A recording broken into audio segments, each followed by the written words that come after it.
Hello, this is your buddy Quinn, and this is the introductory video to The Lady Vanishes. The Lady Vanishes is a 1938 film from Great Britain, and it's directed by Alfred Hitchcock. Uh, the film itself, I think, is one of the great films of early Hitchcock. Um, Hitchcock has two periods. He has an English period, which is up to 1939, after which he relocates to Hollywood and spends the majority of his career in Hollywood. This film is at the end of his English period. It's filmed in London studios in Islington. It does use a British military railroad as well for some of the rail scenes. This is a train film, and train films were quite popular at the time. In terms of genre, I would say that this is an early film that really helps to shape the suspense genre. There are some mystery elements to it, and it does have as well a fair number of witty comic interludes, which I enjoy a lot. I think The Lady Vanishes is a very nice introduction to early Hitchcock films, and the film itself runs about an hour and a half. Alfred Hitchcock was born in 1899, and so in 1938, he is in his late 30s. He has been involved in film prior to this point. He's actually been involved in film during the silent period and in the early talkie period or sound period. He actually directed the first British spoken film or talkie film in 1929, and that was his film Blackmail. There are, in my opinion, two great Hitchcock films of the 1930s. Blackmail is a fine film, but the two ones that really stand out are The 39 Steps, which is a film from 1935, and then The Lady Vanishes in 1938. Both of these films are adaptations of books in the mystery or thriller genre. I think The Lady Vanishes, compared to The 39 Steps, is probably a little bit better and probably the top of Hitchcock's game while he is in England. He is invited to Hollywood right after this.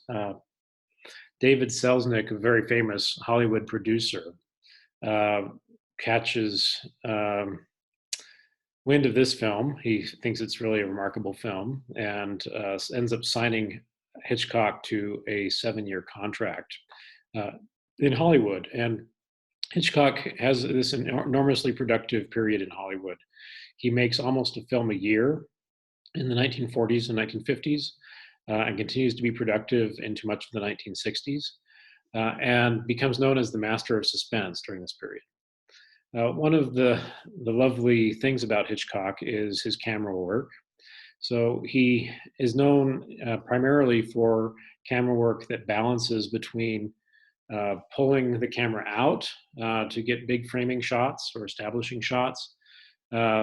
Often in those shots, the viewer can see things that the individual characters in the screen can't see, right? And that is a very useful tool for suspense. And then sometimes he will actually use the camera to mimic someone's gaze. So to move the camera around as if someone is looking around, so you can only really see what they see. And that also tends to heighten suspense. So the interplay of those two types of camera strategies, I think, does a lot for him in terms of creating suspense. Hitchcock is really known for casting a particular type of leading lady. Often they are elegant blondes. And he's also well known for making cameos in his film. He shows up in this film. Blink and you'll miss it, but in the last few minutes of the film, Hitchcock is in a black coat with a cigarette at Victoria train station, and he's just a part of the crowd, but you can try to find him there. Part of understanding this film requires that you understand a bit about Europe and the situation of the United Kingdom in Europe in 1938. So this film is actually filmed in a fictional country. That's the fictional country of Mandrika. It's probably somewhere in Yugoslavia because the original background shots for this film were supposed to be filmed in Yugoslavia, although the Yugoslavs didn't like the script and kicked the film crew out.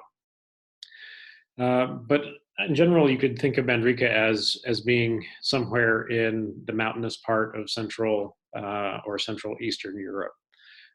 It works pretty well to think of it maybe nestled between Austria and Hungary, somewhere in there. In the 1930s, the Nazis came to power in Germany. And so, if we understand this film in its 1938 context, we have to understand it within the context of Hitler's move to expand across Europe, which had really been set in motion by the time that this film comes out. A couple of key events to be aware of. So, one was in March of 1938. This is the moment in which Hitler declares the annexation or Anschluss of Austria. So the joining together of Germany and Austria as Germanic-speaking peoples. This set off some alarm bells in Europe more broadly, and it was going to be followed up by further annexation of German-speaking territories. So by September of 1938, the Prime Minister of Britain, Prime Minister Neville Chamberlain, had gone to Munich to negotiate with Hitler to try to preserve peace in Europe. People were very worried about Germany's expansionist plans, and one of the things they were most concerned about was the annexation of the Sudetenland, which is the Germanic-speaking portions of Czechoslovakia. Chamberlain negotiates with Hitler, essentially saying, we will recognize your annexation of Sudetenland. This was considered to be a sellout by some people, including Winston Churchill, who was outraged by it. But Chamberlain, as prime minister himself, he saw this as a real victory for peace. History has not been kind to that decision. In reality, this recognition of Germany's expansionist ambitions really enabled him in his progress toward the conquest of Europe with the blessing of other European powers. So if the Anschluss or annexation of Austria takes place in March 1938, and then the Munich negotiations take place in September 1938, recognizing the annexation of Sudetenland, this film comes out and is released in theaters in October of that year. So the timing is pretty important because the various English characters that we see in the film represent various strains of British thought about what should be done with Central Europe at the time. We have at least three perspectives that come out in the course of the film. One is, this is not our business. We can ignore this. This is not really a serious threat. It's not really a threat to us, so stay out of it. There's another perspective, which is negotiate your way out of it. And a third perspective, which is to confront it, to confront these political ambitions, which often have murderous intent. So the characters that we see, particularly the English characters on the train in Lady Vanishes, really parallel that debate that was going on in the UK at the time, right around the time of Neville Chamberlain's trip to Munich. One of my favorite lines in the film is actually a commentary by one of the lead characters on British diplomacy. He describes the rules of British diplomacy as never climb a fence if you can sit on it. And that perhaps might describe Chamberlain's diplomacy at the time. This is a film that really has a lovely ensemble cast. There are a number of actors and actresses in very important roles here. And it's nicely balanced between male and female characters. The hero of this story is a woman named Iris, a young English woman, played by Margaret Lockwood. Margaret Lockwood was not really well known at the time, but I think does a really wonderful job in this film. Her real father, interestingly, was a railway administrator of English railways in India. And this is very much a railway film. So I think that she would have been very used to the kind of setting that this film portrays. Her foil, or as the story progresses, her collaborator is a character named Gilbert, and he's played by the actor Michael Redgrave. He's the ethnomusicologist. So he is, at the time of this film, a stage star, not actually known in film. He was quite reluctant to make a film and step away from the stage. But this really made him a major star. He didn't love working with Hitchcock. Hitchcock, by most reports, was quite good to his cast in this film. But Hitchcock really liked a lot more spontaneity. Redgrave from the theater scene really liked a lot more rehearsals, and so there was a little bit of a tension in terms of what acting should be in this film. I don't think that the viewer notices that. I think he does a really marvelous job in this, but he doesn't work with Hitchcock again. A third character that is really important is the governess. So the governess in this film is a woman by the name of Miss Froy. She's an older British lady. She's played by May Whitty. She was a very important stage and screen actress in Britain. And as a result of that, she was actually given an honorary title and was known as Dame May Whitty by the time of this film. She interestingly relocates to Hollywood at the same time Hitchcock does, 1939. Hitchcock is very young, right? He's under 40, but Dame May Whitty is 72 at the time, and she ends up having quite a lovely 10-year career in Hollywood, playing an elegant older woman, much like the governess that you see in this film, before she passes away. A final set of characters that I just want you to be aware of before you watch the film is a duo, and the names of these characters are Charters and Caldecott. They are an English pair that are cricket obsessed. They actually were a comedy duo, but this was their first film.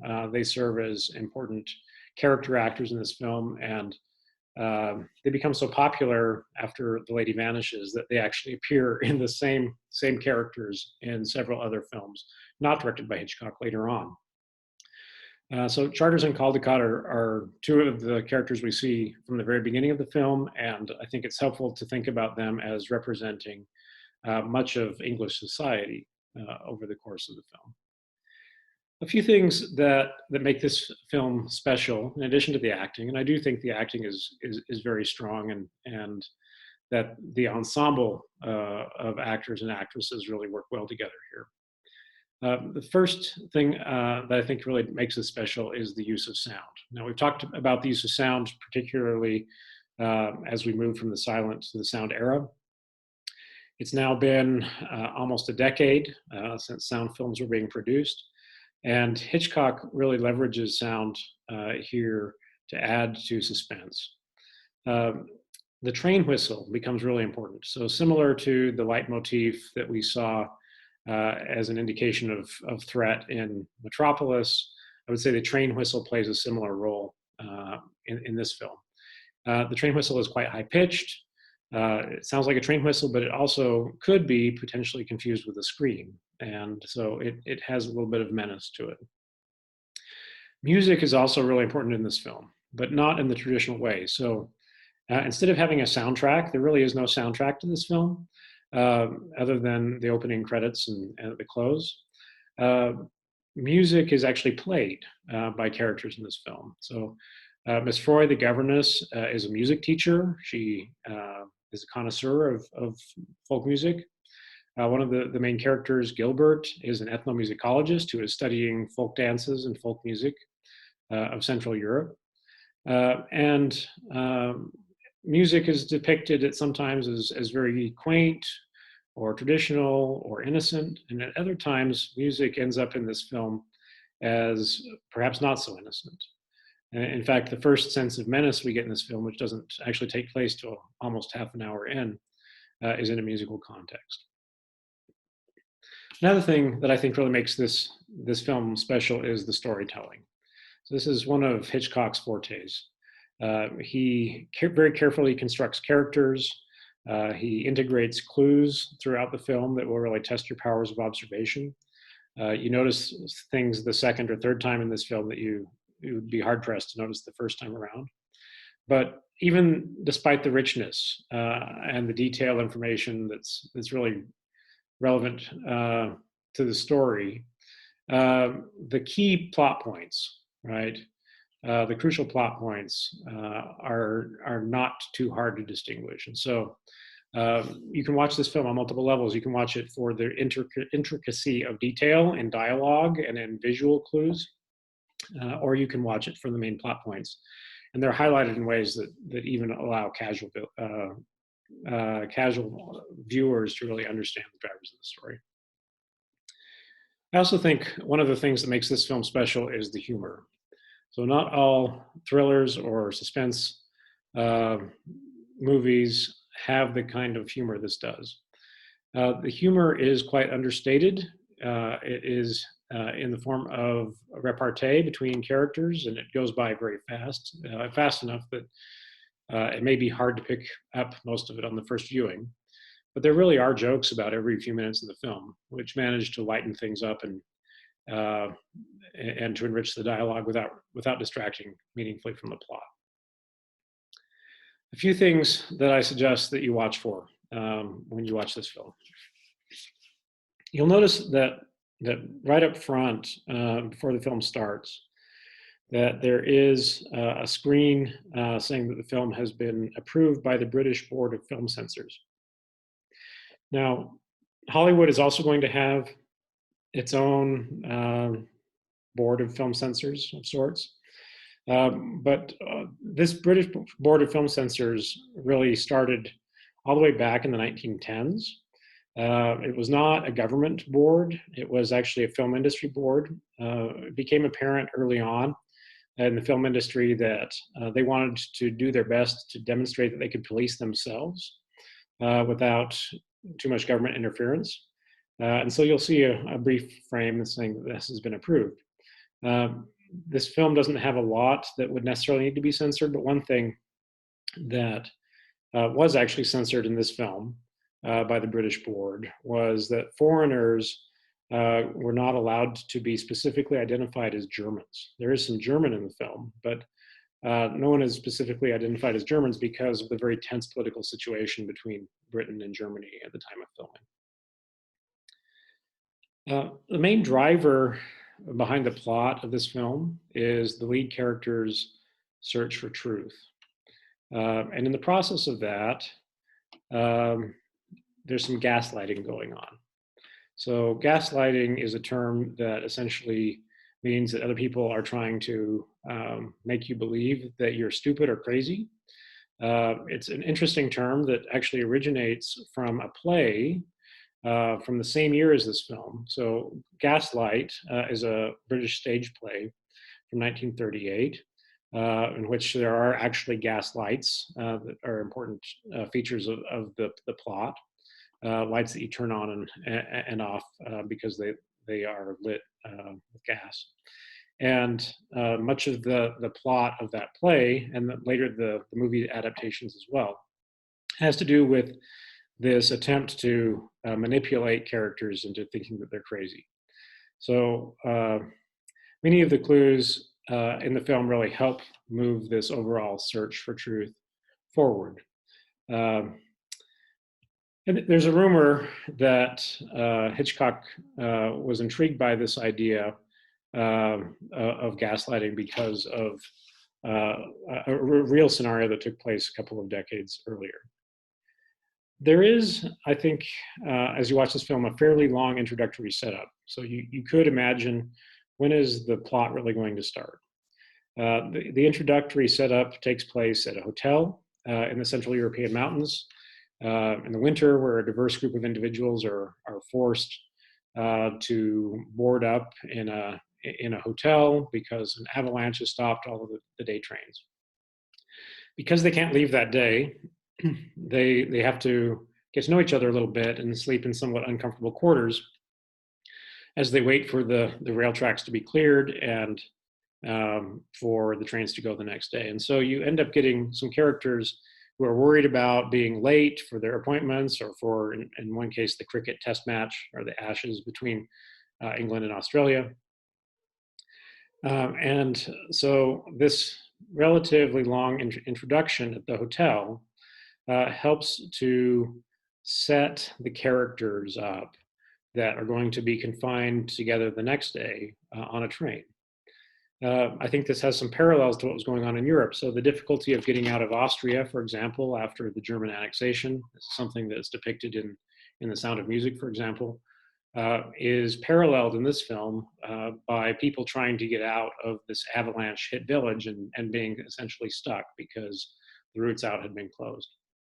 I would just say that the more you can pay attention to the details of the characters in the first 30 minutes of the film, the better. It will help you understand the action as they get on the train. The train itself in this film is a very confined space, as trains are. And I think that's used to important effect here.